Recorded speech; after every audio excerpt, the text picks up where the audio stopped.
I've had a couple people asking about this on the chat here. Sharon says, Amsinger is the real simp after he chided the fans for not showing up.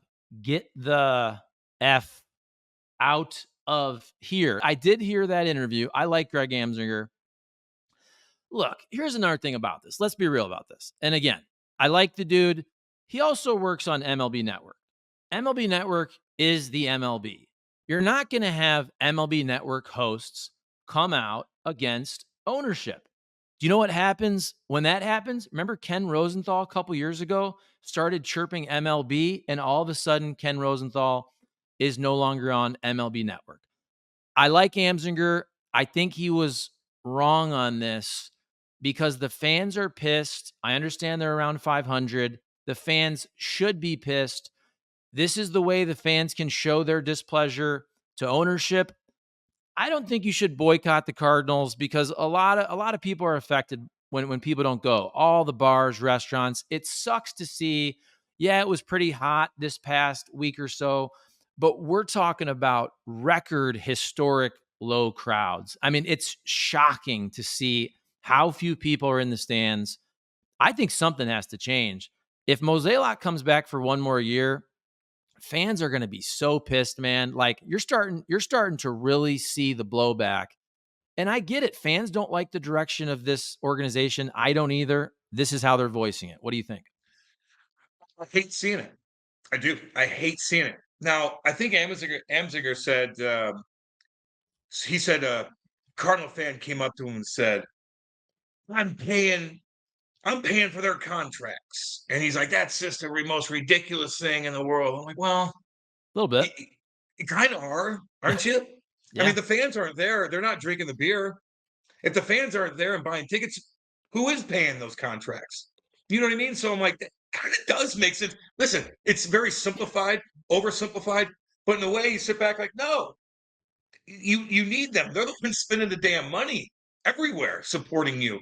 So I didn't understand that a little bit, and I get what you're saying with the, not being able to bash the ownership. But I did you see the national anthem the other day? Right, the national anthem. Yeah. It it looked worse than the White Sox did. I mean, the same. It's unbelievable. You're like, whoa! You would, and I know it was really, really hot. This weekend's going to be a lot better. They might be out of town. I think they're in New York or whatever. So that could have something to do with it. But let's be real. That place has been hot all the damn time for Forever. years in St. Louis. It's miserably hot, and they still went. And now you don't see that. I hate it. There needs to be a big change. I think Randy Carricker and Timothy Michael came on the other day, or they're on Channel 5, and Randy's like, they did a poll, and they're like, I'm not going to go to a game until Mozeliak's fired. Like, if I'm the ownership group, I'm like, well, okay. That's like the easiest decision possible. Now, Mm, they'll never is it, fire him. The DeWitts, and here's the I real know, I get you. question, Cam. The DeWitts will never fire him because he's like a son to them. So here's what has to happen. Mozeliak has to basically step down. I don't know if that's going to happen. There's no way Bill DeWitt Jr. fires John Mozeliak.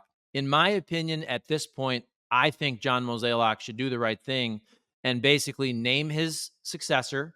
And you can say, hey, we're going to kind of share the duties next year, whatever. But I think that's enough for fans to say, okay, the succession plan has started. There's a lot of things John Mozeliak can still do and help out within the organization, but this organization needs top-down change, drafting, developing, and this is going to be to me, it's not a tough call, but it comes down to Mo, in my opinion, doing the right thing. He is not going to get fired. Now, look, man, these guys have egos. If you're Mo, he probably wants that last year, Cam, to turn it around. The last thing he wants to do is after whatever it is, 14, 15 winning seasons, is go out with his tail between his legs with 2 losing seasons. He probably wants to turn this around.